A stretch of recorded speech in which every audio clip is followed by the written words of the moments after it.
Welcome to YRTV. నేను రంజిత్. తెలంగాణ రాష్ట్ర వ్యాప్తంగా జరుగుతున్న ప్రతి అంశంతో పాటు రాష్ట్ర రాజకీయాలలో జరిగే వాస్తవాలను కూడా చర్చించే ప్రయత్నం చేద్దాం.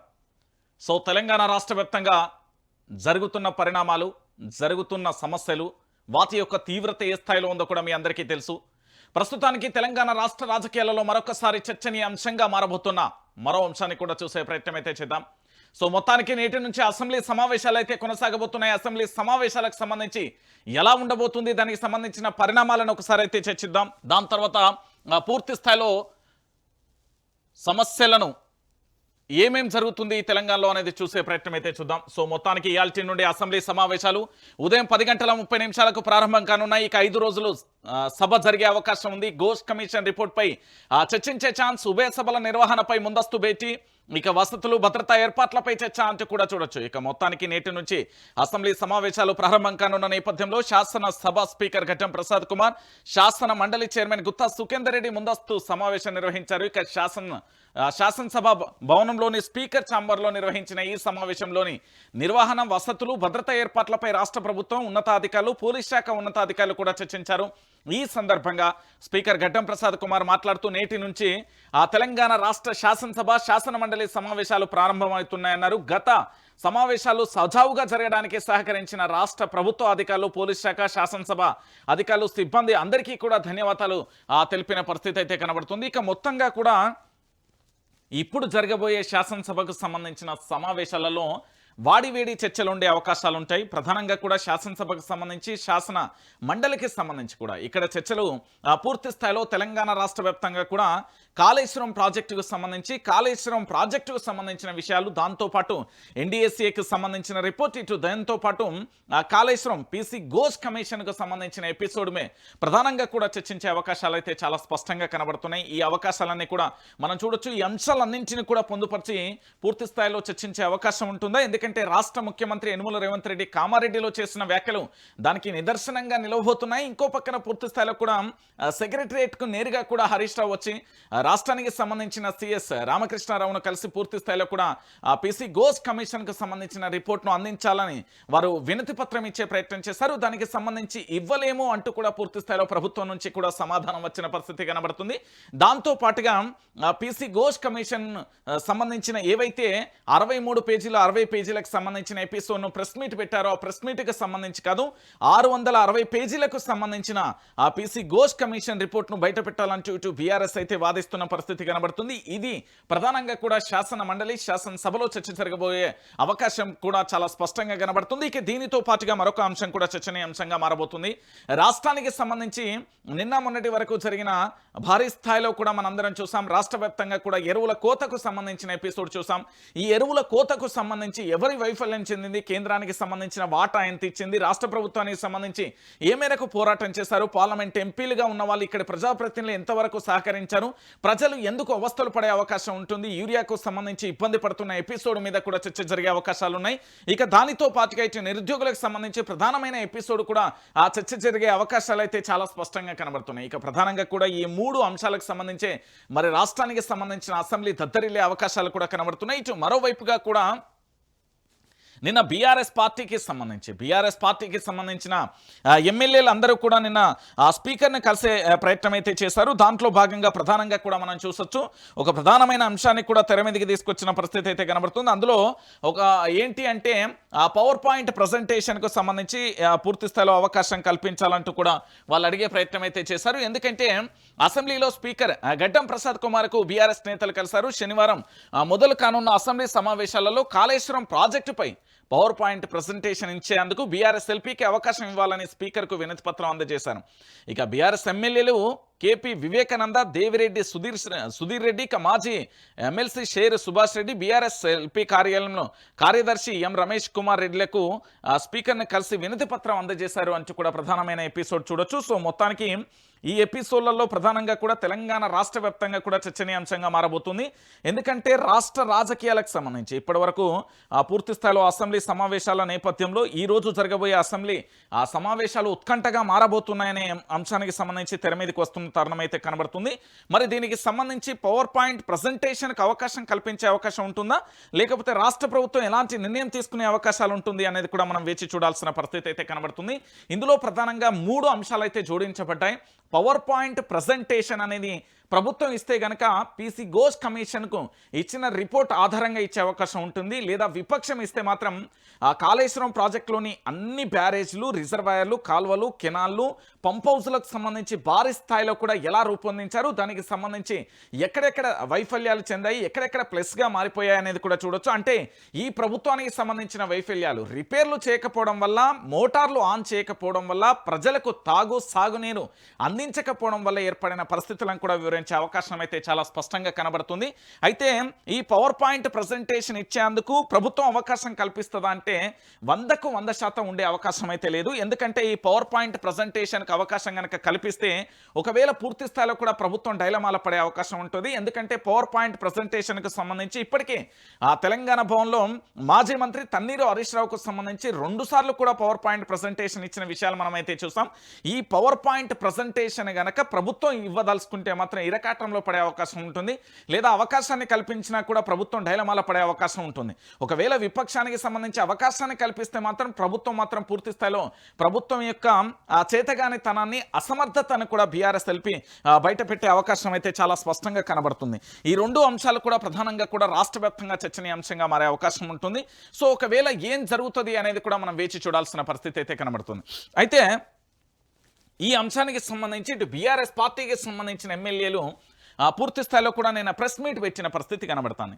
ఏమని అంటే అసెంబ్లీ సమావేశాలు ఎందుకు పెడుతున్నారు, కీలకమైన అంశాలు ఏంటి, అసెంబ్లీకి సంబంధించిన సమావేశాలు ఏవైనా బిల్లుల ఆమోదానికి కోసం పెడుతున్నారా, లేదా అసెంబ్లీకి సంబంధించి ప్రజా సమస్యలను చర్చించేందుకు పెడుతున్నారా, అసెంబ్లీ సమావేశాలు గత ప్రభుత్వానికి సంబంధించి చేస్తున్న ఆరోపణలను చర్చించేందుకు పెడుతున్నారా, లేదా అసెంబ్లీ సమావేశాలు ఏవైనా అభివృద్ధి కార్యక్రమాలకు పెడుతున్నారా, లేదా అసెంబ్లీ సమావేశాలు దేనికి పెడుతున్నారు అనేది ఒక చర్చనీయాంశంగా మారింది. సో దీనికి సంబంధించి పూర్తి స్థాయిలో కూడా ఈ అసెంబ్లీ సమావేశాలు ఎందుకు పెడుతున్నారు అంటూ బీఆర్ఎస్ పార్టీకి సంబంధించిన ఎమ్మెల్యేలు అయితే ప్రశ్న అస్త్రాలతో సంధించిన పరిస్థితి కనబడుతుంది. ఒక పక్కన వరదలతో ప్రజలు ఇబ్బంది పడుతుంటే సమావేశాలు పెట్టాల్సిన అవసరం ఉంది, బురద రాజకీయాలు మాని ప్రజలను ఆదుకోవాలంటూ కూడా చెప్పిన పరిస్థితి కనబడుతుంది. అంటే టాపిక్ డైవర్షన్లో రాష్ట్ర ప్రభుత్వం చేసే అంత ఉత్సాహం, రాష్ట్ర ప్రభుత్వం చేసే వ్యూహాత్మకమైన ప్రణాళిక అంతకు మించి కూడా మనం చరిత్రలో ఎక్కడ కూడా కని విని ఎరగని రీతిలో అయితే కనబడుతుంది. ఎందుకంటే పూర్తి స్థాయిలో మనందరికీ తెలిసిన విషయమే, ఏదైనా ఒక సమస్య ఉత్పన్నమైనప్పుడు లేదా ఏదైనా ఒక ఉద్యమం మొదలైనప్పుడు పూర్తి స్థాయిలో టాపిక్ డైవర్షన్కు కేర్ ఆఫ్ అడ్రస్గా మారేదే ప్రభుత్వం. దాంట్లో భాగంగానే టాపిక్ డైవర్షన్ కోసం ఏది చేస్తుందా అంటూ కూడా ప్రశ్న ఉత్పన్నమవుతున్న పరిస్థితి కనబడుతుంది. సో అసెంబ్లీ సమావేశాలు ఎందుకు పెడుతున్నారు, ఈ అసెంబ్లీ సమావేశాలకు సంబంధించి ప్రధానమైన ఎజెండా ఏంటి, అసెంబ్లీ సమావేశాలలో ఏ అంశాలు చర్చించబోతారు, అసెంబ్లీ సమావేశాల వల్ల రాష్ట్ర ప్రభుత్వానికి సంబంధించి ప్రజలకి ఎలాంటి మెసేజ్ ఇవ్వదలుచుకుంది, ఈ అసెంబ్లీ సమావేశాలు దేనికోసం అంటూ కూడా బీఆర్ఎస్ పార్టీకి సంబంధించిన ఎమ్మెల్యేలు అయితే ప్రశ్నాస్త్రాలను అయితే సంధించారు. దీనికి సంబంధించి ఏం చెప్తారు అనేది కూడా మనం వేచి చూడాల్సిన పరిస్థితి కనబడుతుంది. సో మొత్తానికి ఇప్పటికే కామారెడ్డి వ్యాప్తంగా కూడా పలు జిల్లాలలో భారీ వర్షాలతో అనేక రకాలుగా ఇబ్బందులు పడుతున్న పరిస్థితి అయితే మనం చూసాం. దాంట్లో భాగంగా జరుగుతున్న పరిణామాలు, పరిస్థితులు అన్నింటిని కూడా చూసాం. సో మొత్తానికి అసెంబ్లీ ఎపిసోడ్లతో ఈరోజు 10:30 ప్రారంభం కానున్న అసెంబ్లీ సమావేశాలు ఏ విధంగా ఉండబోతాయి అనేది మనం కూడా వేచి చూడాల్సిన పరిస్థితి అయితే కనబడుతున్న దృశ్యాలు చూస్తున్నాం. ఇక దానితో పాటుగా మరొక అంశాన్ని కూడా చూడొచ్చు. సో మొత్తానికి మళ్ళొక్కసారి రంగంలోకి దిగిండు బీజేపీ పార్టీకి సంబంధించిన బీజేపీ ఎల్పీ నేత ఎలేటి మహేశ్వర్ రెడ్డి మరొకసారి సంచలనమైన వ్యాఖ్యలతో తెర మీదకి వచ్చిన పరిస్థితి కనబడుతుంది. బీజేపీకి సంబంధించిన ఎల్పీ ఎలేటి మహేశ్వర్ రెడ్డికి సంబంధించి ప్రజలను రేవంత్ మోసం చేసిండు అంటూ కూడా ప్రధానమైన అంశాన్ని తెర మీదకి తీసుకొచ్చిండు. హామీలు ఒకటి కూడా అమలు చేయలేదు, ప్రజల దృష్టిని మరల్చేందుకు తెరపైకి కొత్త అంశాలు కూడా ప్రస్తావనకు తీసుకొస్తున్నాడు. అసెంబ్లీలో బీజేపీ పక్షాన ఖచ్చితంగా నిలదీస్తాం, భారీ వర్షాలతో 10,000 ఎకరాలలో పంట నష్టం జరిగింది, అనేక ప్రాంతాలలో కూడా ఇంకా సహాయక చర్యలు చేపట్టలే అంటూ కూడా బీజేపీ పార్టీకి సంబంధించిన నేత ఎలేటి మహేశ్వర్ రెడ్డి అయితే వ్యాఖ్యలు చేసిన పరిస్థితి కనబడుతుంది. సో తన వ్యాఖ్యలలో కూడా నిజం లేకపోలేదు. ఎందుకంటే 6 గ్యారంటీలు 13 అంశాలు 100 రోజులలో నెరవేరుస్తామని ప్రభుత్వం హామీ ఇచ్చింది. ఈ ప్రభుత్వం ఇచ్చిన హామీ ఏ ఒక్కటి కూడా నెరవేర్చని పరిస్థితి అయితే చాలా స్పష్టంగా కూడా కనబడుతున్న అంశాన్ని మనం చూసాం. సో మొత్తానికి కాంగ్రెస్ పార్టీ ప్రజలకి ఇచ్చిన హామీలను నెరవేర్చకుండా మోసం చేసిందంటూ కూడా బీజేపీ శాసనసభ పక్ష నేత ఎలేటి మహేశ్వర్ రెడ్డి విమర్శించారు. బీజేపీ రాష్ట్ర ప్రధాన కార్యాలయంలో బీజేపీ ఎల్పీ సమావేశం జరిగింది. సో ఈ భేటీకి పార్టీ అధ్యక్షుడు రామచంద్రరావుతో పాటు బీజేపీ ఎల్పీ నేత ఎలేటి మహేశ్వర్ రెడ్డి, ఎమ్మెల్యేలు, ఎమ్మెల్సీలు, ఎంపీలతో పాటు ముఖ్య నాయకులు అందరూ కూడా హాజరయ్యారు.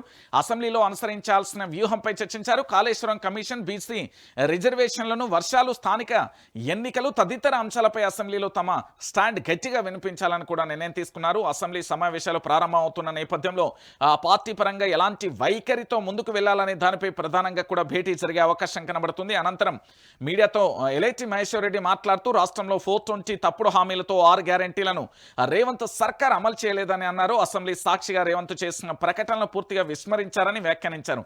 యావత్తు తెలంగాణ ప్రజానికాన్ని రేవంత్ రెడ్డి మోసం చేశాడంటూ కూడా మండిపడ్డారు. ప్రజా సమస్యలను దృష్టి మలచడానికి కొత్త కొత్త అంశాలను తెర మీదకి తీసుకొస్తూ మభ్యపెడుతున్నారు అంటూ కూడా చెప్తున్న పరిస్థితి అయితే కనబడుతుంది. సో మొత్తానికి ఇక్కడ కాళేశ్వరం కాంగ్రెస్ పార్టీ అధికారంలోకి వచ్చిన తర్వాత 100 రోజులలో హామీలు నెరవేరుస్తామని, దాంతో పాటుగా 100 రోజులలో సంక్షేమ కార్యక్రమాలను మొదలు పెడతామంటూ చెప్పి 20 నెలలు గడిచినా కూడా ఏ ఒక్క హామీని కూడా నెరవేర్చలేదంటూ పూర్తి స్థాయిలో కూడా ఎలేటి మహేశ్వర్ రెడ్డి ఆరోపణ చేసిన పరిస్థితి అయితే కనబడుతుంది. సో ఎలేటి మహేశ్వర్ రెడ్డికి సంబంధించి పూర్తి స్థాయిలో కొన్ని అంశాలను అయితే వారు తెర మీదకి తీసుకొచ్చారు.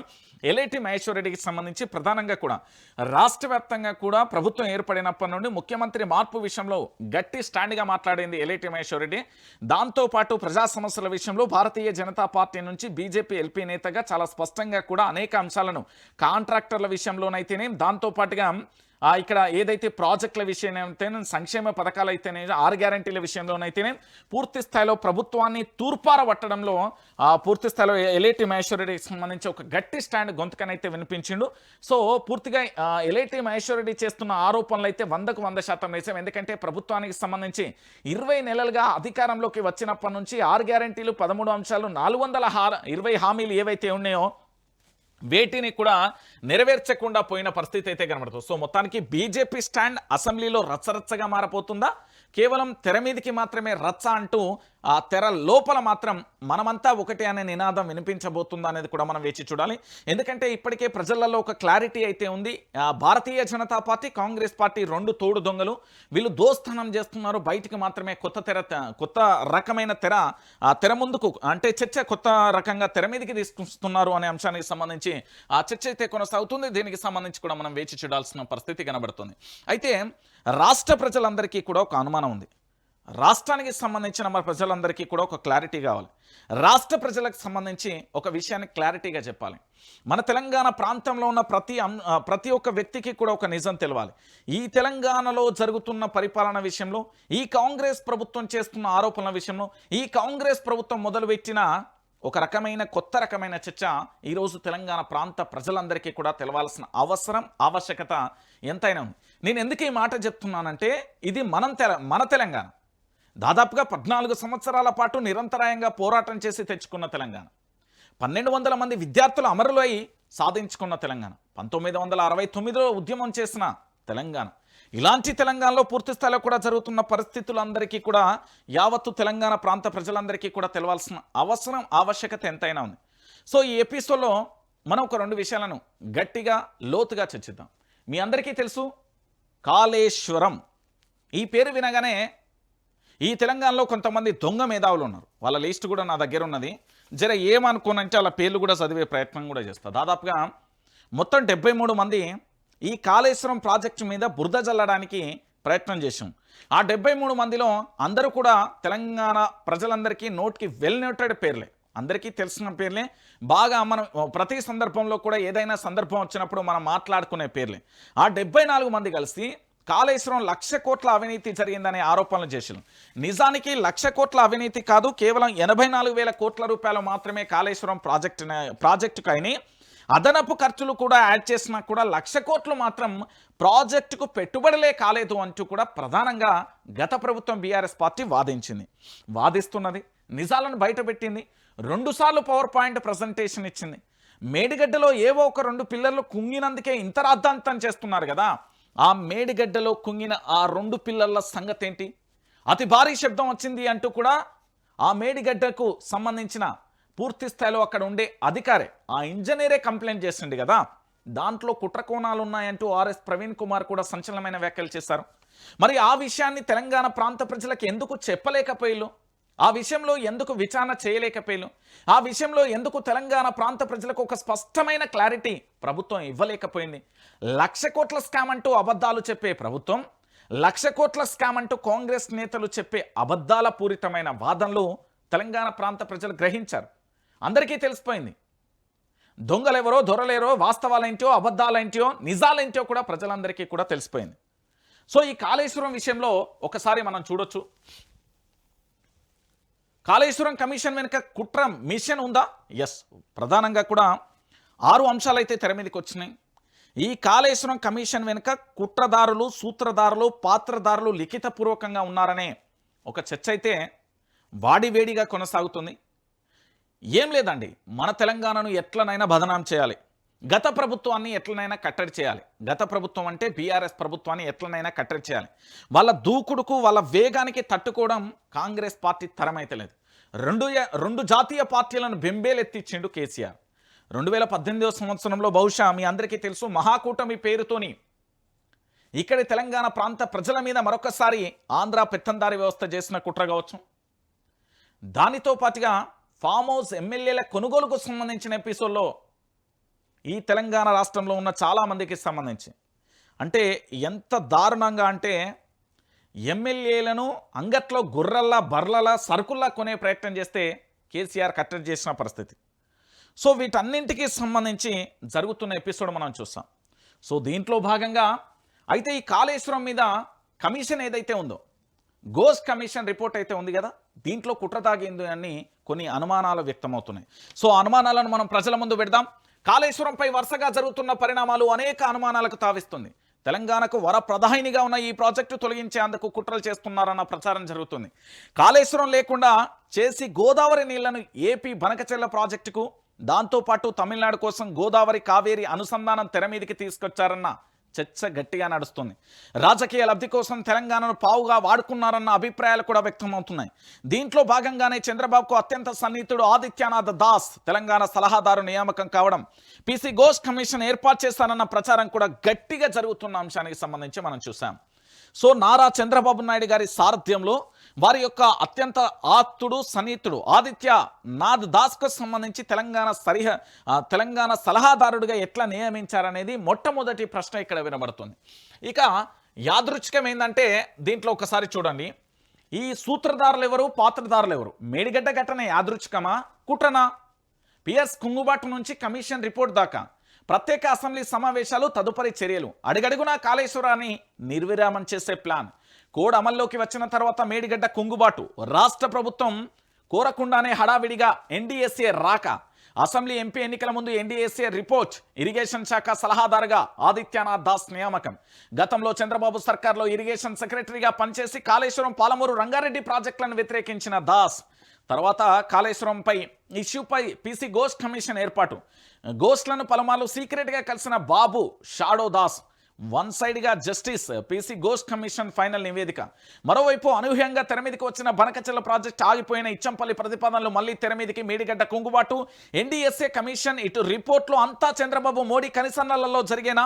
ఇప్పుడు అసెంబ్లీ చర్చ తర్వాత చర్యలు తీసుకునే వాళ్లను ఎవరిపై స్కెచ్ అంటూ కూడా చూడొచ్చు. సో మొత్తానికి ఒక స్కెచ్ అయితే దాగి ఉంది. ఈ అసెంబ్లీ సమావేశాలు కొంతమంది నేతలను అరెస్టు చేసేందుకు అంటూ మన దగ్గరికి విశ్వసనీయ వర్గాల నుంచి సమాచారం అయితే అందింది. ఈ అసెంబ్లీ సమావేశాలకు సంబంధించి తెలంగాణ రాష్ట్ర రాజకీయాలలో ఒక సంచలనంగా మారబోతున్న కొంతమంది బీఆర్ఎస్ పార్టీకి సంబంధించి, దాంతోపాటు మరికొంతమంది నేతలను అరెస్టు చేసేందుకే ఈ అసెంబ్లీ సమావేశాలనే అంశం కూడా తెర మీదకి వస్తున్న పరిస్థితి అయితే కనబడుతుంది. మరి దీంట్లో నిజంగా ఎలాంటి పరిస్థితులు ఉంటాయి ఏంటి అనేది కూడా మనం వేచి చూడాల్సిన పరిస్థితి అయితే కనబడుతుంది. ఒకసారి లోతుగా చూద్దాం. కాళేశ్వరం ప్రాజెక్టు కుంగడంపైనే ఇప్పటికే అనేక అనుమానాలు అయితే వ్యక్తమయ్యాయి. కాళేశ్వరం ప్రాజెక్టు కుంగలేదు, పేల్చేందుకు కుట్ర చేశారన్న సందేహాలు ఉన్నాయి. ఈ నేపథ్యంలో వరుసగా జరుగుతున్న పరిణామాలు ఈ అనుమానాలకు మరింత బలం చేకూరుస్తున్నాయి. 2023 అక్టోబర్లో కాళేశ్వరం కుంగితే 2024 మార్చిలో జస్టిస్ పీసీ ఘోష్తో కమిషన్ ఏర్పాటు చేశారు. అంటే ఏడాది తర్వాత.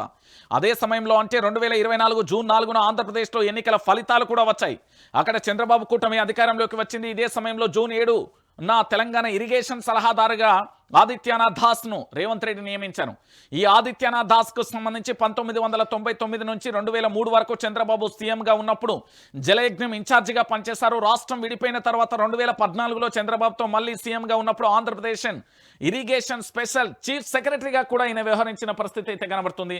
సో మొత్తానికి దీనికి సంబంధించిన అంశం ప్రధానంగా కూడా చర్చనీయాంశంగా మారుతున్న పరిస్థితి అయితే కనబడుతుంది.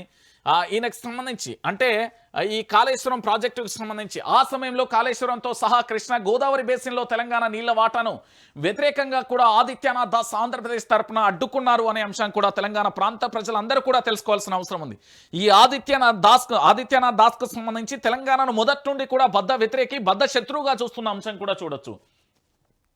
ఇక చంద్రబాబుకు అత్యంత సన్నిహితుడైన ఆదిత్యనాథ్ దాస్కు సంబంధించి తెలంగాణ ఇరిగేషన్కు సలహాదారుగా ఎందుకు నియమించారనే అనేక అనుమానాలు కూడా వ్యక్తమవుతున్నాయి. దీనికి సంబంధించి రాష్ట్ర ప్రభుత్వం ఇప్పటివరకు ఒక క్లారిటీ ఇవ్వకపోవడం, ప్రభుత్వం నుంచి ఎలాంటి సమాధానం కూడా లేకుండా చూసిన పరిస్థితి అయితే కనబడుతుంది. అనేక సందర్భాలలో కూడా ఈ ఆదిత్యనాథ్ దాస్ ఎందుకు నియామకం జరిగింది, మొదటి నుండి కూడా తెలంగాణకు రాష్ట్రానికి సంబంధించిన ఇక్కడి ప్రాజెక్టులను ఇక్కడ నీటి వల్ల అన్నింటినీ కూడా విభేదిస్తూ వస్తున్న వ్యక్తి, అందులో నారా చంద్రబాబుకు సంబంధించిన జలయజ్ఞం ఇన్ఛార్జిగా పనిచేసిన వ్యక్తికి ఆ చంద్రబాబుకు ఆత్మగా పనిచేస్తున్న వ్యక్తి అంటూ కూడా చర్చ జరుగుతున్న తరుణంలో ఈ విషయంలో ఎందుకు ఒక ప్రభుత్వం ప్రకటన చేయలేదు, ఎందుకు నియమించలేదు అనేది కూడా చర్చ కొనసాగుతుంది.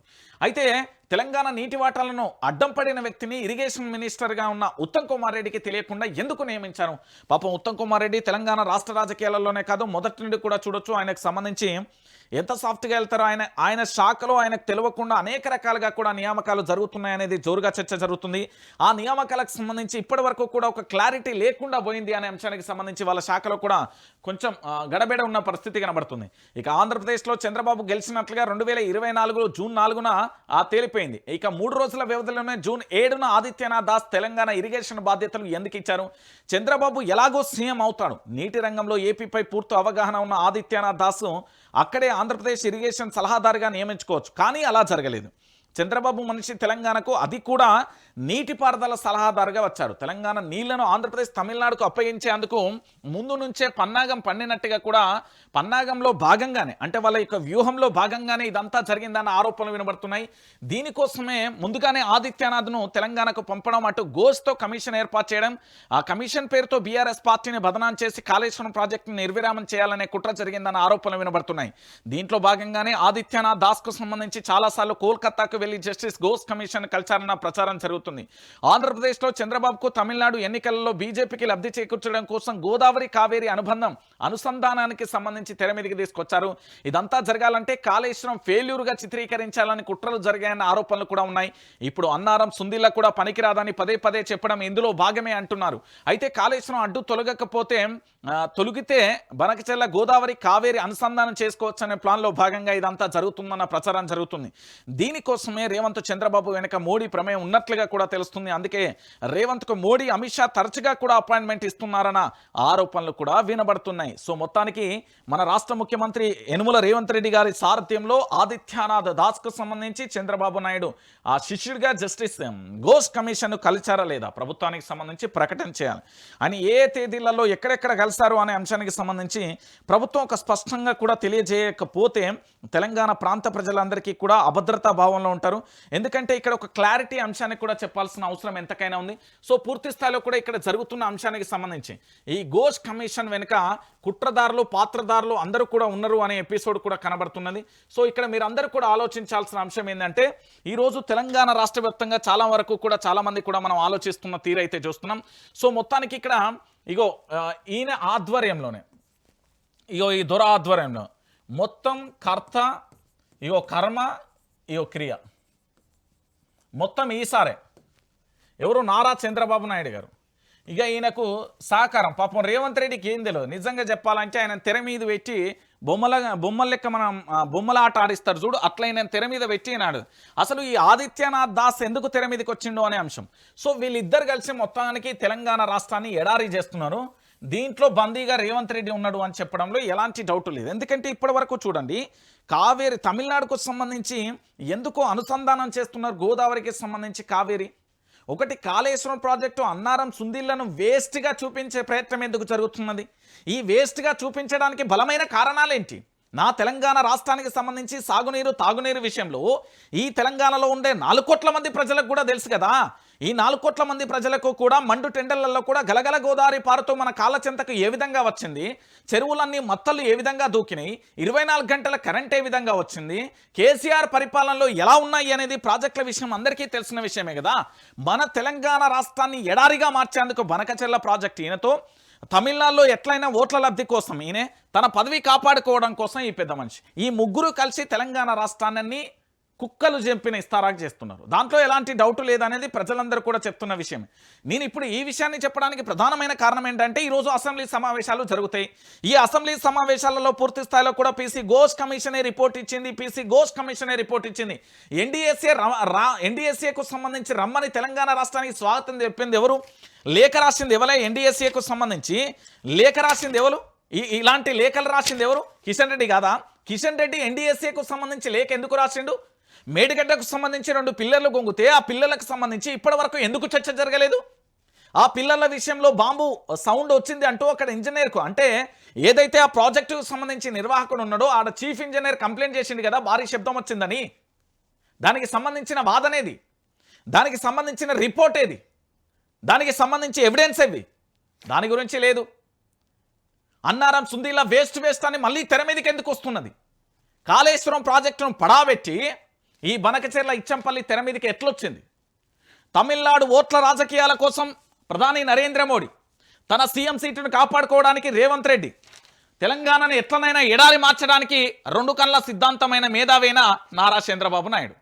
ఈయన యొక్క ఆత్మనే ఆదిత్యనాథ్ దాస్కు సంబంధించి జస్టిస్ ఘోష్ కమిషన్ ఎన్నిసార్లు కలిసిండు, కోల్కతాలో ఎన్నిసార్లు భేటీ అయిండు, ఆ భేటీకి సంబంధించిన ఆధారాలను బయట పెట్టొచ్చా? పెడతారా? చెప్తారా? తెలంగాణ రాష్ట్రానికి ఎందుకు ఇరిగేషన్గా ఇక్కడికి పంపించిల్లు ఆయన? ఆంధ్రప్రదేశ్లో చంద్రబాబు ప్రభుత్వం వచ్చినప్పుడు అక్కడ ఉంచకుండా ఇక్కడికి జరిపినాయి. ఈ అనుమానాలన్నింటికీ సమాధానం చెప్పేది ఎవరు? ఈ అనుమానాలన్నింటికీ కూడా వాస్తవాలను తెలంగాణ ప్రాంత ప్రజలకు చెప్పేది ఎవరు? కల్వకుంట్ల చంద్రశేఖరరావు చాలా ముందు చూపుతోని గోదావరి నీళ్లను ఎత్తిపోసే కార్యక్రమాన్ని చేపడితే ఆ కుట్రను ఆ పూర్తి స్థాయిలో కూడా ఏంది అంటే వీళ్ళు అది జీర్ణించుకోలేకపోయారు. మన తెలంగాణ యాస భాష చెప్పాలంటే కేసీఆర్ పేరు వినబడద్దు అనేది కాదు ఇక్కడ కాన్సెప్ట్. వీళ్ళ ఆంధ్రప్రదేశ్కు మీరు ఒక్కసారి ఆలోచించండి. తెలంగాణ ప్రాంత ప్రజలారా 1956 నుంచి 2014 వరకు తెలంగాణ రాష్ట్రంలో ఏం జరిగింది? ఒక్క గుంట కన్నా నీళ్ళిచ్చిర్రా? ఒక జానెడ్ బెత్తం కన్నా నీళ్ళిచ్చిల్లా ఇక్కడ భూములకు? మరి 2014 నుంచి 2022 వరకు కల్వకుంట్ల చంద్రశేఖరరావు పరిపాలనలో 1 కోటి ఎకరాల మాగానికి నీళ్ళు ఎట్లొచ్చినాయి? దీనికి సమాధానం ఏమైనా ఉందా ప్రభుత్వం దగ్గర? 1 కోటి ఎకరాల మాగానికి నీళ్ళు ఎట్లొచ్చినాయి? కాళేశ్వరం ప్రాజెక్టు దండగా అని చెప్తున్న ఈ ముగ్గురిని తెలంగాణ ప్రాంతం నుంచి తరిమివేయాల్సిన బాధ్యత ప్రజలపై ఉంది. కాళేశ్వరం ప్రాజెక్టును బనకచెర్ల పేరుతో చంద్రబాబు కుట్రలు, గోదావరి కావేరి అనుసంధానంతో ప్రధాని మోదీ తమిళనాడు రాజకీయాల కోసం, తన సీఎం సీటును కాపాడుకోవడానికి రేవంత్ రెడ్డి. ఇది వాస్తవం కాదని వాళ్ళ మీద ఆత్మవిమర్శ చేసుకొని చెప్పండి, వాళ్ళ గుండె మీద ప్రమాణం చేసుకోమని చెప్పండి. ఈరోజు పూర్తి స్థాయిలో పచ్చి నిజాలు చెప్తున్నాం కనుకనే ఈ నిజాలను జీర్ణించుకోలేకపోతున్నారు ఈ ముగ్గురు. ఎస్, ఆదిత్యనాథ్ దాస్ ఎవరతను? ఎందుకు ఇక్కడ నియమించబడిండు? ఎందుకు జస్టిస్ ఘోష్ కమిషన్కు సంబంధించి రహస్య భేటీ దేనికి జరిగింది? ఆయన ఆంధ్రప్రదేశ్ ముఖ్యమంత్రి నారా చంద్రబాబు నాయుడు సారథ్యంలో పనిచేయకుండా తెలంగాణకు ఎందుకు వచ్చిండు? నీళ్ల మీద జలయజ్ఞం మీద పనిచేసిన వ్యక్తి, అవగాహన ఉన్న వ్యక్తి తెలంగాణలో ఎంట్రీ దేనికి సంకేతం? అంటే ఈ తెలంగాణ రాష్ట్రాన్ని పడావు పెట్టే ముఠా తయారైందని చెప్పడానికి ఇది ఒక ఉదాహరణ. నేను మళ్ళీ చెప్తున్నా, మన తెలంగాణ రాష్ట్రాన్ని ఎడారిగా మార్చే కుట్ర జరుగుతున్నది. తస్మత్ జాగ్రత్త. మీరు అట్లనే ఉన్నారా? కథం. ఇంకా ఏమీ ఉండదనే విషయాన్ని గుర్తుపెట్టుకోరు. ఇక దాంతోపాటుగా నేను మరో అంశాన్ని కూడా చెప్తా. కొడంగల్ ఎత్తిపోతలకు అర్ధరాత్రి భూ సర్వే. భారతదేశానికి స్వతంత్రం ఎప్పుడు వచ్చిందండి? 1947 ఆగస్టు 14 అర్ధరాత్రి వచ్చింది అనేది మనందరికీ తెలిసిన విషయమే. దాంతోపాటుగా ఇంకొక విషయాన్ని మాట్లాడుకుందాం. అర్ధరాత్రి వేళ స్వాతంత్రం వచ్చిందని మనం సంబరాలు చేసుకున్నాం. అర్ధరాత్రి వేళ ఆడపిల్ల నడిస్తే నిజమైన స్వాతంత్రం వచ్చినట్టు అంటూ మరొక రకమైన చర్చ జరిగింది. ఈ రకరకాల చర్చలు జరిగినాయి, అవన్నీ పక్కన పెడదాం. మీరు ఈ భూమి మీద, ఈ భూమండలం మీద, ఈ భూమండలం అని చెప్తున్నాను నేను, తెలంగాణ రాష్ట్రం, కొడంగల్ నియోజకవర్గం అని చెప్పట్లే. ఈ భూమండలం మీద ఎక్కడైనా అర్ధరాత్రి అధికారులు పనిచేసిన సంఘటనలు చూసాయి, ఎమర్జెన్సీ తరహా తప్ప. కానీ మీకు ఆశ్చర్యం వేస్తుంది. నేను చెప్తున్నా కదా, ఆశ్చర్యాన్ని వేసే విషయాన్ని కొన్ని చెప్పనా. ఈ తెలంగాణ రాష్ట్రంలో పూర్తి స్థాయిలో కూడా ఇక్కడ జరుగుతున్న కొన్ని అంశాలను మీరు చూడుర్రి. ఇక్కడ కొడంగల్లో ఎత్తిపోతలకు అర్ధరాత్రి భూ సర్వే, 3 గంటల రాత్రి సర్వేకు వచ్చిన అధికారులు, అప్రమత్తమై అడ్డుకున్న అన్నదాతలు మోహరించిన వందలాది మంది పోలీసులు, సరిహైన పరిహారం ఇవ్వాలంటూ ఆందోళన, అధికారుల కాలు పట్టుకున్న రైతులు, సొమ్మసిల్లి పడిపోయిన మహిళా రైతు, సరైన ధర నిర్ణయించాకే సర్వేకు రావాలని నిరసన, రైతుల ధర్నాతో వెనుదిరిగిన అధికారులు అంటూ కూడా చెప్పిన పరిస్థితి కనబడుతుంది.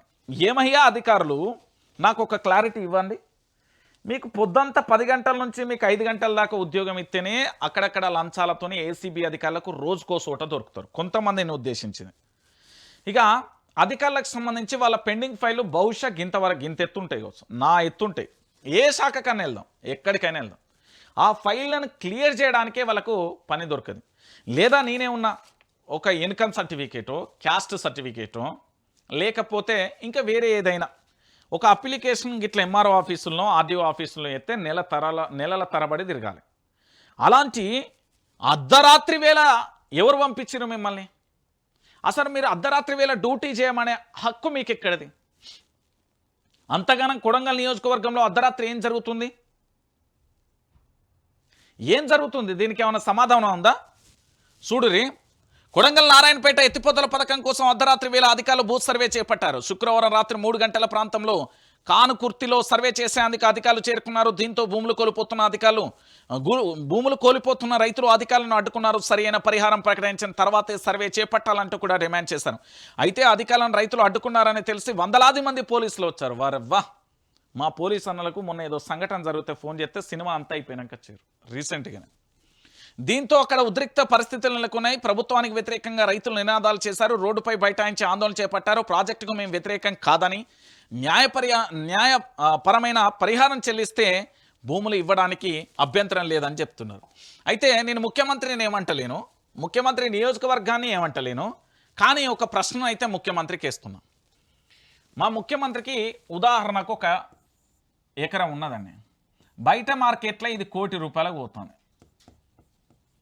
ఇదే భూమి, ఈ ఎకరం భూమిని ప్రభుత్వం వచ్చి 15 లక్షలకు అడుగుతాను, ముఖ్యమంత్రి ఇస్తాడా? అంతే, ఇది ఒక్కటే ప్రశ్న. ముఖ్యమంత్రి గారి సొంత నియోజకవర్గం, అందులో కొడంగల్ నియోజకవర్గం కాబట్టి నేను అడిగే ప్రశ్న ఏంటంటే, ఇక్కడ ఒకటే అంశం, ₹1 కోటి భూమి, సరే ₹1 కోటి కాదు ఈయన లెక్కల, మినిమం 50 లక్షలు అయితే ఉన్నది కదా, మరి 1 కోటి లేదా 50 లక్షల భూమి ఉన్నది కదా. ఈ ₹1 కోటికి సంబంధించిన 50 లక్షల భూమిని 15 లక్షలకే ఇవ్వాలి లేదా 10 లక్షలకే ఇవ్వాలి అంటే ఎలా? ఒకసారి మా ముఖ్యమంత్రి దీనికి సమాధానం చెప్తే బాగుంటుంది అనేది తెలంగాణ రాష్ట్రంలోని కొడంగల్ నియోజకవర్గ ప్రజలు అడుగుతున్నారు. వీళ్ళు ఇక్కడ ప్రాజెక్టులకు సంబంధించి వ్యతిరేకం కాదు, వీళ్ళు ప్రాజెక్టు రావడంకు వ్యతిరేకించో లేదా ప్రాజెక్ట్ని ఇక్కడ కట్టాలనో వీళ్ళు అంటలేరు. ఇక్కడి ప్రజలు అడిగేది, ఇక్కడి రైతులు అడిగేది ఏంటి అంటే, మార్కెట్లో బయట ధర బ్రహ్మాండంగా ఉన్నది, దాంట్లో మీరు ఒక పావుల వంతు ఇస్తా అంటే ఎట్లా? రూపాయికి రూపాయి ఇవ్వకపోయినా 3 పావులాల వంతన్ని అని అడుగుతున్నారు. వాళ్ళ డిమాండ్ పెద్దగా గొంతమ్మ కోరికలు కాదు, చాలా సింపుల్గా, చాలా క్లారిటీగా వాళ్ళ హక్కులను వాళ్ళు అడుగుతున్నారు. అంతే, ఆ విషయాన్ని అడిగితే వీళ్ళని పూర్తి స్థాయిలో కూడా నిర్బంధించే ప్రయత్నం చేస్తున్నారు. నిజమండి ఇది. తెలంగాణ రాష్ట్ర వ్యాప్తంగా మనందరం కూడా ఆలోచించాల్సిన విషయం ఏంటంటే, రైతులకు సంబంధించి ఇబ్బంది పెట్టే ప్రయత్నం జరుగుతున్నది. ఈ విషయంలో పూర్తి స్థాయిలో కూడా సమాధానం లేని పరిస్థితి. ఇక మరో ఎపిసోడ్, ఎవడిపాలైందిరో తెలంగాణ అనే పాట అయిపోయింది కదా. రైతు రైతు రైతు నీ పాడుగాను నీ రాత, ఏమి రాత రాసినవయ్యే రైతులు. కాంగ్రెస్ ప్రభుత్వం వస్తే కరువు వస్తుంది, కాంగ్రెస్ ప్రభుత్వం వస్తే కరువు కాటకాలు ఏర్పడతాయి, కాంగ్రెస్ ప్రభుత్వం అంటేనే కరువుకు కేర్ ఆఫ్ అడ్రస్ అనేది నేను చరిత్రలో చూసా, చరిత్రలో విన్నా. ఎందుకంటే గతంలో బషీర్బాగ్ కాల్పులు నాకు తెలిసి మొన్నటికే పూర్తయిపోయినాయి కొన్ని సంవత్సరాలు.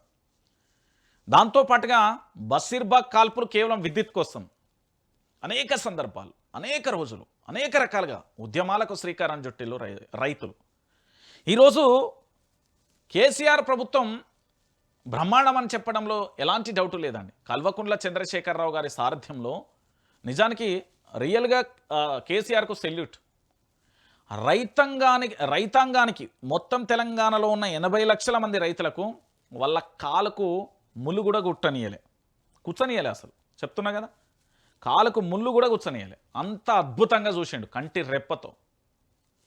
కానీ మన వాటాను అడగలేరు, మన వాటాకు సంబంధించి పూర్తి స్థాయిలో సాధించలేరు. ఈ ప్రభుత్వం ఢిల్లీకి వెళ్ళదు, ఇక్కడ ఈ కేబినెట్ ఢిల్లీకి వెళ్ళదు, ఇక్కడ పార్లమెంట్ సభ్యులు ఢిల్లీకి వెళ్ళరు, తెలంగాణ రాష్ట్రానికి రావాల్సిన వాటాను అడగరు, ఎన్ని మెట్రిక్ టన్నులు కావాలో తెలియదు, ఏ విధంగా ప్రజలకు సప్లై చేయాలో తెలియదు, ఒక ప్రణాళిక లేదు, ఒక రివ్యూ మీటింగ్ లేదు. దాంతోపాటు గ్రౌండ్ లెవెల్లో ఏం జరుగుతుంది అంటే అసలు మంత్రి మాట్లాడే విడ్డూరమైన మాటలను చూస్తూ ఉంటే డైపర్ వేసుకున్న పోరగానికి కూడా నవ్వుతుంది, అట్లున్నాయి. వీడ కనబడుతున్నారు ఏంది గోస, ఏమైపోతుందా అని ఆ తెలంగాణ ఏం చేస్తున్నారా ఈ ప్రభుత్వాన్ని మనం ఏమందాం? అదే గోస అదే యాతన. రైతన్నకు యూరియా తిప్పలు, దున్నపోతుతో రైతు వినూత్న నిరసన, ఎమ్మెల్యే క్యాంప్ కార్యాలయం ముట్టడి, పోలీసుల కాళ్ళ మీద పడిన రైతులు, ఆ పిఏసిఎస్ కేంద్రానికి అధికారుల తాళం, వర్షంలో తడుస్తూ రైతుల అవస్థలు, సీఎం రాజీనామా చేయాలంటూ కూడా డిమాండ్.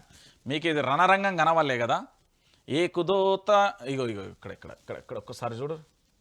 మీకు ఎందుకంటే వాస్తవ దృశ్యాన్ని చూపెట్టే ప్రయత్నం చేస్తుంది. వైఆర్టీవీ అంటేనే అంత. దున్నపోతూ నువ్వైనా విను, ఎరువుల కోసం రైతు గోసపడుతున్న పట్టని రేవంత్ సర్కార్ తీరుపై బీఆర్ఎస్ వినూత్నమైన నిరసనకు దిగింది. శుక్రవారం వికారాబాద్ జిల్లా ధరూరు మండల కేంద్రంలో దున్నపోతును ముందు పెట్టుకుని రాస్తూరోకు చేపట్టింది. దొరకని యూరియా చేను పీకేస్తున్న రైతు, కాంగ్రెస్ నిర్లక్ష్యంపై రైతు ధర్మాగ్రహం, 15 రోజులుగా అందని ఎరువులు అంటూ కూడా చూస్తున్న పరిస్థితి కనబడుతుంది. ఇది వరంగల్ జిల్లాకు సంబంధించి నర్సంపేట నియోజకవర్గానికి సంబంధించిన నెక్కొండకు సంబంధించిన గ్రామంలో యూరియా అందడం లేదని అక్కడి రైతు పత్తి చేనును పీకేసిన పరిస్థితి కనబడుతుంది. ఇప్పుడు ఇది ఎవరి తప్పు? ప్రభుత్వం ప్రణాళిక లేకపోవడం, ప్రభుత్వానికి సంబంధించి రాష్ట్ర ప్రజలకు ఏం అందించాలో కూడా అర్థం కాని పరిస్థితి కదా. ఈ విషయంలో ఎందుకు సమాధానం చెప్పలేకపోయింది? ఈ విషయంలో రైతులను ఇంకా ఎందుకు కూడా నట్టేట ముంచే ప్రయత్నం చేస్తున్నారు? రైతు సంఘాలు, రైతు హక్కుల సంఘాలు, ప్రజా సంఘాలు, ప్రజల హక్కుల సంఘాలు ఏడున్నాయి? ఏ ఎలక తొరలన్నారు, ఏ చీమల పుట్టలన్నారు, ఏం పాము పుట్టలన్నారు? తాయిలాల కాశపడి రైతులను నట్టేట ముంచడం కాదు. రైతు అవస్థలో ఉన్నప్పుడు రోడ్ల మీదకి వచ్చిళ్ళు, నిలబడుర్రి, కలబడుర్రి, ప్రభుత్వాన్ని గద్దెదించుర్రి. అది లేదు మనకు. గదెందుకు, గట్లుంటే ఎట్లా, అమ్మో మళ్ళీ మా ముఖ్యమంత్రి ఊకుంటాడా అంటూ కూడా చూసిన పరిస్థితి కనబడతాం. కనీసం దీనికి సంబంధించి చేయని పరిస్థితి కనబడతాం. దీంతో ఇంకొక విషయాన్ని కూడా మీ అందరికీ చెప్పే ప్రయత్నం చేయాలి. ఏంటి అంటే తెలంగాణ ప్రాంత ప్రజలందరూ కూడా ఆలోచించాల్సిన విషయం ఏంటంటే, ఒకసారి మీరు అందరూ కూడా ఆలోచించాల్సిన విషయం, మీ అందరికీ ఇంకొక ప్రధానమైన ఎపిసోడ్ కూడా తెర మీదకి వచ్చింది. కాళేశ్వరం ప్రాజెక్టులో ఒక సంచలనమైన వాస్తవమైన ధృవీకరించవలసిన అంశం ఒకటి తెర మీదకి వచ్చింది. దీన్ని తెలంగాణ రాష్ట్ర ప్రజలు ఎట్లా స్వీకరిస్తారు అనే అంశాన్ని పక్కన పెడితే ఒక సంచలనమైన విషయం ఒకసారి మనం చూద్దాం. ఏం జరుగుతున్నది అనేది చూడొచ్చు. Vigilance report correct. మేడిగడ్డపై నివేదికలో మార్పులు, 4గురిని తప్పించడంలో బిగ్ డీల్. తుది నివేదిక నుంచి చివరి క్షణాలలో 4 పేర్లు మాయం. అత్యధిక బిల్లులు రికార్డ్ చేసిన అధికారులను తప్పించడమైన వారి స్థానంలో సంబంధం లేని ఇంజనీర్లను ఇరికిస్తూ నివేదిక. విజిలెన్స్ ఇంజనీర్ విభాగంలోని ఓ అధికారి కీలక పత్ర. ఆ నివేదిక ఆధారంగా అధికారులపై కేసులు పెట్టిన ప్రభుత్వం విజిలెన్స్ నివేదికను ప్రామాణికంగా తీసుకున్న ఘోష్ కమిషన్, కాళేశ్వరం కమిషన్ ని పక్కదారి పట్టించిన అధికార యంత్రాంగం. కాళేశ్వరం ప్రాజెక్టులో భాగమైన మేడిగడ్డ బ్యారేజ్ విషయంలో విజిలెన్స్ ఇచ్చిన నివేదికలో లోపభూయిష్టంగా ఉందంటూ వచ్చిన వార్తలు నిజమేనని నిగ్గు తేలుతుంది. తుది నివేదికలో నుంచి చివరి క్షణంలో 4 అధికారుల పేర్లను తొలగించడం వెనుక వారితో భారీ డీల్ కుదుర్చుకోవడమే కారణమని తెలుస్తుంది. కొంత ఆలస్యంగా వెలుగులోకి వచ్చిన ఈ అంశంపై ప్రస్తుత రాష్ట్ర ఇరిగేషన్ శాఖ అధికారుల మధ్య తీవ్రమైన చర్చ జరుగుతుంది. 4 అధికారులను తప్పించిన వైనం వెనుక విజిలెన్స్ ఇంజనీర్ విభాగానికి చెందిన ఓ అధికారి కీలక పాత్ర పోషించినట్లుగా విశ్వసనీయ వర్గాల సమాచారం. అంటే అక్రమాలకు అవినీతికి ఆస్కారం ఇచ్చినట్టుగా కనబడుతున్న ఈ నివేదిక ఘోష్ కమిషన్ ప్రామాణికంగా తీసుకోవడం గమనార్హం. మరి విజిలెన్స్ నివేదికలలో తప్పుడు పద్ధతిలో ఉంటే దాన్ని ఆధారం చేసుకుని అల్లిన ఘోష్ కమిషన్ నివేదిక ప్రామాణికత ఎంత? అసలు మేడిగడ్డ బ్యారేజ్ విషయంలో విజిలెన్స్ విచారణలో ఏ నలుగురు అధికారులను తప్పించారు. వారి పేర్లను ఎందుకు విచారణలో నివేదికలో చేర్చడం లేదు? సదరు అధికారుల కన్నా తక్కువ బిల్లులు రికార్డ్ చేసిన వారిపై ఎలా కేసులు పెట్టారు? ఆ నలుగురు అధికారులను తప్పించడం వెనుక జరిగిన తతంగం ఏంటి? దీని వెనుక కుదిరిన డీల్ ఎంత? ఇందులో కీలక సూత్రధారిగా వ్యవహరించిన అధికారి ఎవరు? నీటిపారుదల శాఖలో ఇప్పుడు ఇదే హాట్ టాపిక్. విజిలెన్స్ నివేదికలో కొందరిని తప్పించడం వెనుక భారీ ఒప్పందం జరిగిందని ప్రచారం అవుతుంది. మరి మేడిగడ్డ బ్యారేజీకి సంబంధించిన ప్రధానమైన ఎపిసోడ్ ఇదే. సో మేడిగడ్డకు సంబంధించిన ప్రాజెక్టు విషయంలో, మేడిగడ్డ బ్యారేజ్ విషయంలో ఆ ఇరిగేషన్ శాఖకు సంబంధించిన కీలకమైన అధికారులను ఎందుకు తప్పించను? ఆ కీలకమైన అధికారులను తప్పించడం వెనుక మర్మం ఏంటి అనేది ఇప్పటి వరకు కూడా ఎందుకు చెప్పలేకపోతున్నారు అనే అంశానికి సంబంధించి తెర మీదకి వస్తున్నది. సో దీనికి సంబంధించి ఎందుకు చెప్పలేకపోతున్నారు, ఏమైతున్నది అనే అంశానికి సంబంధించి ఏం జరుగుతుంది, ఎలా ఉంటుంది అనేది తెలంగాణ ప్రాంత ప్రజలందరికీ కూడా చెప్పాల్సిన అవసరం, ఆవశ్యకత ఎంతైనా. నేను ఈ విషయంలో ఏంది అంటే తెలంగాణ ప్రాంత ప్రజలందరూ కూడా ఆలోచించాల్సిన విషయం ఏంటంటే ఈ విజిలెన్స్ రిపోర్టు దాంతోపాటు ఇదంతా కూడా కరప్టెడేనా అంటే అవుననే సమాధానం వినబడుతుంది. అంటే తెలంగాణ ప్రాంత ప్రజలారా ఒకసారి ఆలోచించండి. ఏదైనా ఒక విజిలెన్స్ రిపోర్ట్ ఇచ్చేటప్పుడు ఆ శాఖకు సంబంధించి పూర్తి విచారణ జరుగుతుంది. దాంట్లో కీలకమైన అధికారులు తప్పు చేస్తే వాళ్ళని అరెస్ట్ చేసే ప్రయత్నం చేస్తున్నాం. మరి ఆ నలుగురు అధికారులను ఎందుకు తప్పించరు? ఆ నలుగురు అధికారులతో కుదిరిన డీల్ ఎంత? విజిలెన్స్ రిపోర్టే తప్ప మరి పీసీ ఘోష్ కమిషన్కు విశ్వసనీయత కోల్పోయినట్టేనా? ఆ రిపోర్ట్ యొక్క మర్మం ఏంటి? మేడిగడ్డ బ్యారేజ్ విషయంలో కుట్రలు మొదలైనవి, కుతంత్రాలు మొదలైనవి. సో బిగ్ డీల్కు తెర మీదకి వచ్చింది అని చెప్పడంలో ఎలాంటి డౌట్ లేదనే అంశానికి సంబంధించి కూడా మనం చూస్తున్నాం. సో మొత్తానికి ఇదంతా కేసీఆర్ను పూర్తి స్థాయిలో కూడా బదనాం చేయడానికి జరుగుతున్న ఒక ప్రధానమైన చర్చ. ఇదంతా కూడా గత ప్రభుత్వానికి సంబంధించి పూర్తి స్థాయిలో వాస్తవాలను మనం అంగీకరించకపోయినా గత ప్రభుత్వం ఎక్సలెంట్. ఎందుకు ఈ విషయాన్ని చెప్తున్నానంటే ఈ ప్రాజెక్టులను పడాపెట్టడానికి, ఈ ప్రాజెక్టులకు సంబంధించిన విషయంలో లోపభూయిష్టంగా చూపించడానికి, ఈ ప్రాజెక్టులు పనికిరావని చెప్పడానికి ఒక రకమైన చర్చ కొనసాగుతుంది అని చెప్పడంలో ఎలాంటి డౌట్ లేదు. సో మొత్తానికి ఇక్కడ జరిగేది ఏంటి అంటే కరప్టెడ్ టు కమిషన్ టు అక్రమాలు, అవినీతి. ఇంతే, ఇంతకు మించిన వేరే విషయం కూడా ఎక్కడ కూడా కనబడతలేదు. అక్రమాలకు, అవినీతికి ఆస్కారం ఇచ్చినట్టుగా ఈ కమిషన్ రిపోర్ట్ అయితే తేటతెల్లం అవుతుంది అంటూ కూడా చెప్పిన పరిస్థితి అయితే కనబడుతుంది. ఇక దాంతో పాటుగా గిది చూడాలి. అరే ఓ అన్నా ఉన్నావు, తెలంగాణ రాష్ట్రంలో మార్పు, కాంగ్రెస్ వచ్చింది, మార్పు మార్పు మార్పు అంటూ కాంగ్రెస్ పార్టీ మార్పు పేరుతో నినాదం ఇచ్చింది, రణం చేసింది, రచ్చ చేసింది, ఎన్నెన్నో చేసింది. ఇది మీరు అందరూ విన్నారు. తెలంగాణలో ఏ ఒక్కరు కూడా పెద్దగా ఆలోచించాల్సిన అవసరం లేదు. నేనేమంటున్నానంటే ఈ రణము, ఈ రచ్చ అంతా మనందరికీ తెలిసిన విషయమే కదా. సో ఈ రణంలో భాగంగా పూర్తి స్థాయిలో జరిగిన అంశం ఏంది? కాంగ్రెస్ పార్టీ వచ్చిన 20 నెలల కాలంలో, నా భాషలో చెప్పాలంటే కుక్కలు చింపిన ఇస్తారాక అంటారు కదా, అట్లా కాదు. మొత్తం ఇది తెలంగాణ రాష్ట్రం అనుకో, ఈ ప్రభుత్వం ఎట్లా అంటే ఇట్లా చించి పడేసింది. ఇది రియల్ ఎస్టేట్ పోయింది, దాంతోపాటు హైదరాబాద్ అభివృద్ధి ఆగిపోయింది, గత ప్రభుత్వం మీద కుట్రలు అయిపోయినాయి, 6 గ్యారెంటీలు అటకెక్కినాయి, ఇట్లా మొత్తం చింపేసి పడేసింది. తెలంగాణ రాష్ట్రాన్ని ఆగమాగం చేసి పడేసింది. అంతకు మించి వీళ్ళు చేసింది ఏమీ లేదు. ఈ 20 నెలల కాలంలో కాంగ్రెస్ పార్టీ ఏం చేసిందో తెలుసా? ఈ 20 నెలల కాలంలో కాంగ్రెస్ పార్టీ చేసిన అంశం ఏంటో తెలుసా? ఒకసారి చూడండి. ప్రతి రణం మరణ మృదంగం, మళ్ళీ ఆత్మహత్యల తెలంగాణ, కాంగ్రెస్ పాలనలో భరోసా లేదు, మరణాలే అంటూ కూడా చూస్తున్నాం. 20 నెలల పాలనలో రాష్ట్రం ఆగం, అన్ని రంగాలలో తీవ్ర నైరాశ్యం, రైతులు, నేతన్నలు, ఆటో డ్రైవర్లు, విద్యార్థులు, పోలీసులు, వ్యాపారులు, అన్ని వర్గాలలోనూ ఆవహించిన అభద్రత, భయాందోళనలతో బలవన్మరణాలు, ప్రజాపాలనలో చావు కేకలు, చూస్తూ నివ్వరపోతున్న ప్రభుత్వం, గుండె ధైర్యాన్ని ఇచ్చిన కేసీఆర్ పాలన, రేవంత్ ఏలుబడిలో ఆత్మహత్యల పరంపర అంటూ కూడా ఇక్కడ చూస్తున్నాం. అసలు ఏం జరుగుతున్నది? ఆది నుంచి అదే ఆక్రందన. కాంగ్రెస్ ప్రభుత్వం వచ్చిన కొత్తలోనే ఈ దృశ్యం గుర్తుందా? సర్కార్ తీరును నిరసిస్తూ ఓ ఆటో డ్రైవర్ ప్రజాభవన్ ముందే తన ఆటోకు నిప్పు పెట్టిన ఆగ్రహ ప్రకటనది.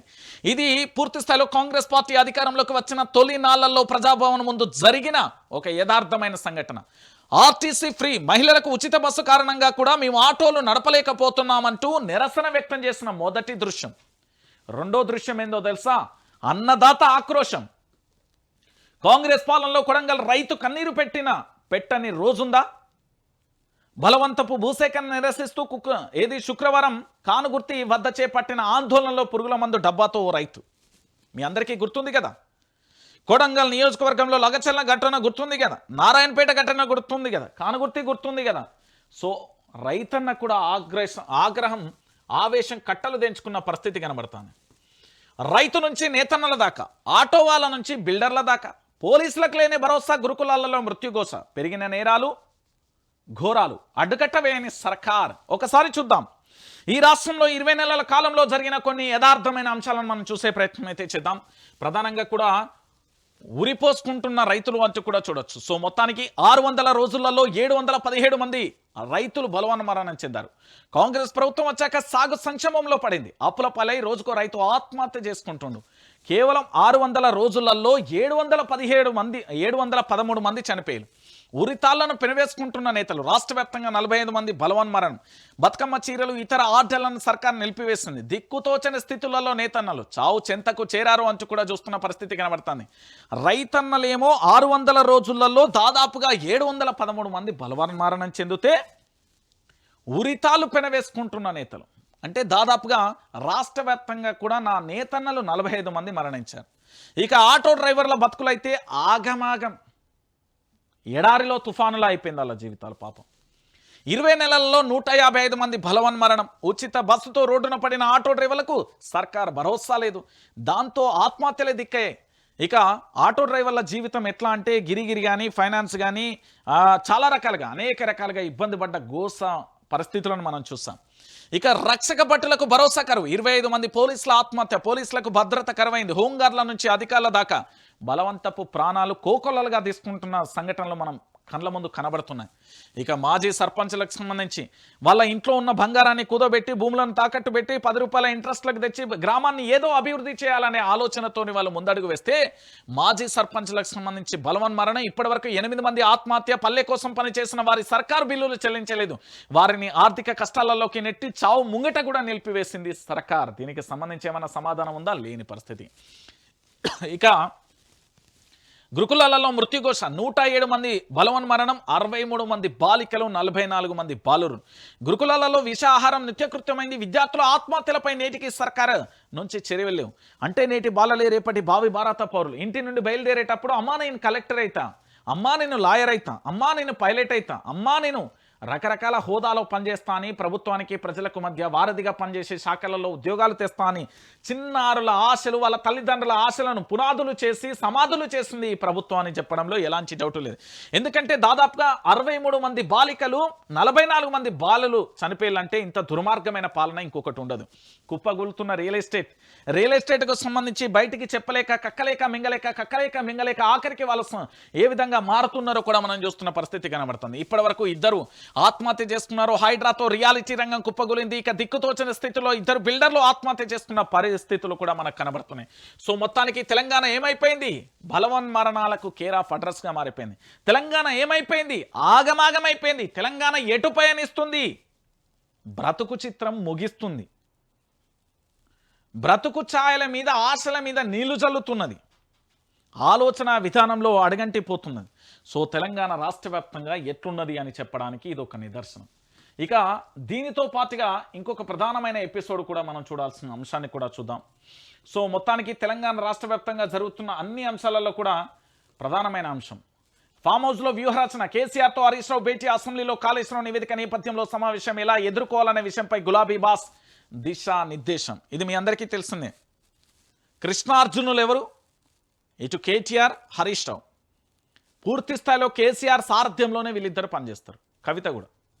సో ఇక్కడ ఒక ప్రధానమైన అంశం ఏంటి అంటే కాళేశ్వరానికి సంబంధించి ఎట్లనైనా ఇరుకున పెట్టేందుకు మెంటల్గా, ఫిజికల్గా, ప్రచారంతో అనేక రకాలుగా కూడా కాంగ్రెస్ పార్టీ యొక్క కుట్రలను మనం చూస్తాం. సో అదే స్థాయిలో ఈరోజు పూర్తి స్థాయిలో కూడా ఇబ్బంది పాలవుతున్న దృశ్యాలను చూస్తున్నాం. ఫామ్ హౌస్లో పూర్తి స్థాయిలో కేసీఆర్తో మంతనాలు చేస్తున్నాడు హరీష్ రావు. ఎందుకంటే 2 సార్లు తెలంగాణ భవన్లో పవర్ పాయింట్ ప్రజెంటేషన్ ఇచ్చి కాళేశ్వరం క్లారిటీ వివరించింది. ఈసారి అసెంబ్లీలో పూర్తి స్థాయిలో పవర్ పాయింట్ ప్రజెంటేషన్కు సమయం కావాలి, ఇవ్వాలి అంటూ బీఆర్ఎస్ నేతలు స్పీకర్ని అడిగారు. దాంతో పాటుగా ఘోష్ కమిషన్ పూర్తి నివేదిక కావాలి అంటూ హరీష్ రావు అడిగాను. సో ఈ రోజు నుండి ఏంది అంటే పూర్తి స్థాయిలో మీ అందరికీ తెలుసుగా దేత్తడి పోచమ్మ గుడి అవుతుంది. ఇక మీరు జింతాత్తా జితా జితా జింతాత్తా అంటారు కదా, అట్లా అయిపోతుంది. ఇలా అసెంబ్లీ సమావేశాలలో కాళేశ్వరం ప్రాజెక్టు విషయంలో ప్రభుత్వానికి జింతాత్తా జితాతిత అయిపోతుంది. ఇక మీరు చూడురి. ఎందుకంటే ఓ పక్కన హరీష్ రావు, ఇంకో పక్కన కేసీఆర్, ఇంకో పక్కన కేటీఆర్, ఇంకో పక్కన పూర్తి స్థాయిలో జగదీష్ రెడ్డి, వీళ్ళందరూ కూడా నీటి మీద పూర్తి స్థాయిలో అవగాహన. అటు మండలికి పోతే కవిత, ఇక మామూలుగా ఉండదు ఆట. చూడుర్రి మీరు, ఘోరమైన ఆట ఉంటుంది. తెలంగాణ రాష్ట్ర వ్యాప్తంగా కూడా పూర్తి స్థాయిలో కూడా ఏం జరుగుతుంది, ఎట్లుంటుంది అనేది కూడా మనం వేచి చూడాల్సిన పరిస్థితి అయితే కనబడుతుంది. ఇక దాంతోపాటుగా పూర్తి స్థాయిలో మీరు అందరూ కూడా చూసిన విషయం, మీ అందరికీ తెలిసిన విషయమే. తెలంగాణ రాష్ట్ర వ్యాప్తంగా కూడా ఏం జరుగుతున్నది, ఎట్లున్నది, ఏం కథ అనేది కూడా చూస్తున్నాం. ఏంటి అంటే ఈ కన్నీటి గోస మీ అందరికీ తెలుసు. కామారెడ్డి కన్నీళ్ల బాధ. కామారెడ్డిలో జిఆర్ కాలనీలో తడిసిన సామాన్లు అంటూ కూడా చూస్తున్నాం. టౌన్లో ఎటు చూసినా కూడా దయనీయ దృశ్యాలు. జిఆర్ హౌసింగ్ కాలనీలో పరిస్థితి మరింత అధ్వానం. ఇండ్లన్నీ బురద చెత్తమయం. కట్టుబట్టలతో మిగిలిన బాధితులు, పాడైన టీవీలు, రీఫ్రిజిరేటర్లు, ఇతర ఎలక్ట్రానిక్ వస్తువులు, తడిచిపోయిన పిల్లల బుక్స్, ముఖ్యమైన పేపర్లు, పునరావాస కేంద్రాల నుంచి ఇండ్లకు చేరుకున్న బాధితులు, పాడైపోయిన వస్తువులను చూసి కన్నీటి పర్యటన అంటూ కూడా చూస్తున్న పరిస్థితి. ఇక వదలని వాన. ఉత్తర తెలంగాణలో 3వ రోజు దంచి కొడుతున్న వానలు అంటూ కూడా చూడొచ్చు. ఇక కామారెడ్డి జిల్లా లింగంపేట మండలం వరదకు కొట్టుకొచ్చిన ట్రాన్స్ఫారం. దాంతోపాటు బోధన్ మండలం కొప్పార్క్లో నీట మునిగిన డ్రాగన్ ఫ్రూట్ పంట. ఇటు మరోవైపు వరద ఉధృతికి కొట్టుకుపోయిన దర్పల్లి సిరికొండ మధ్య రోడ్డు అంటూ కూడా చూస్తున్న పరిస్థితి కనబడుతుంది. నిజామాబాద్ జిల్లా బడా బింగల్లో దెబ్బతిన్న ఉల్లి పంటను చూపిస్తున్న రైతు అంటూ కూడా చూస్తున్న పరిస్థితి కనబడుతుంది. సో కామారెడ్డి మొత్తం కూడా కన్నీటి దృశ్యం, కన్నీటి హృదయ విదారకమైన సంఘటనగా మారిపోయింది. ఎందుకంటే ఆడ మళ్ళొక్కసారి ఖమ్మం జిల్లాను తలపించే విధంగా కూడా కనబడ్డాయి. దాదాపుగా ఇక్కడ తెగిన కరెంటు వైర్లు 100 కిలోమీటర్లు, గన్లు పడ్డ చెరువులు 112, దెబ్బతిన్న అంగన్వాడీ భవనాలు 580, డ్యామేజ్ అయిన ఇండ్లు 2000, కూలిపోయిన ఇండ్లు 1500. మరి ప్రభుత్వం ఎలాంటి కార్యాచరణ చేస్తుంది, ప్రభుత్వానికి సంబంధించి వీళ్ళందరికీ ఎలాంటి నష్టపరిహారం ఇస్తుంది, ప్రభుత్వం ఏం చేయబోతుంది, ప్రభుత్వం వీళ్ళందరినీ కూడా ఏ విధంగా ఉంచుతుంది, ప్రభుత్వానికి సంబంధించి ఎలా ఉండబోతుంది, ప్రభుత్వానికి సంబంధించి ఏం చేయబోతుంది, కామారెడ్డి కష్టాలను ఎలా తీర్చబోతుంది, కామారెడ్డి కష్టానికి సంబంధించి ప్రభుత్వం యొక్క వ్యూహరచన ఏంది, కామారెడ్డి కష్టానికి సంబంధించి ఆ పూర్తి స్థాయిలో కూడా జరగబోతున్న విషయాలను ఏం చేయబోతున్నది అనేది కూడా మనం వేచి చూడాల్సిన పరిస్థితి అయితే కనబడుతుంది. సో మొత్తానికి నేనేం చెప్తున్నా అంటే మన YR TV Telugu news channel ప్రతి ఒక్కరు కూడా సబ్స్క్రైబ్ చేయండి, షేర్ చేయండి, లైక్ చేయండి. అయితే నన్ను చాలా మంది కూడా అడిగిన పరిస్థితి కనబడుతుంది, అన్న ఇక్కడ లైవ్ ఏంది చాలా తక్కువ మంది వాచింగ్ చేస్తున్నారంటే, మనోళ్ళు ఇక్కడ రిపోర్ట్ అనే ఉంటుంది, రిపోర్ట్ కొడతాను. నేనేమంటున్నా అంటే ఇక్కడ సబ్స్క్రైబ్ చేయరు, లైక్ చేయండి. ఎందుకంటే తెలంగాణ రాష్ట్ర వ్యాప్తంగా ప్రభుత్వానికి వ్యతిరేకంగా వార్తలు ఎవరు చదివినా, ప్రభుత్వానికి వ్యతిరేకంగా ఎవరు ప్రశ్నించినా ఆ నిర్బంధం ఎట్లుంటుందో కూడా మీరు కళ్ళతో చూశారు, విన్నారు. సో ఆ నిర్బంధాల ఎదురీతలో మనం ఉన్నాం. ఎప్పుడైనా గత ప్రభుత్వాన్ని ప్రశ్నించాం, నేటి ప్రభుత్వాన్ని ప్రశ్నిస్తున్నాం, రేపటి ప్రభుత్వాన్ని కూడా ప్రశ్నిస్తాం. Stand very clear. ప్రజల పక్షాన, ప్రజల కోసం నిరంతరం ఉంటాం.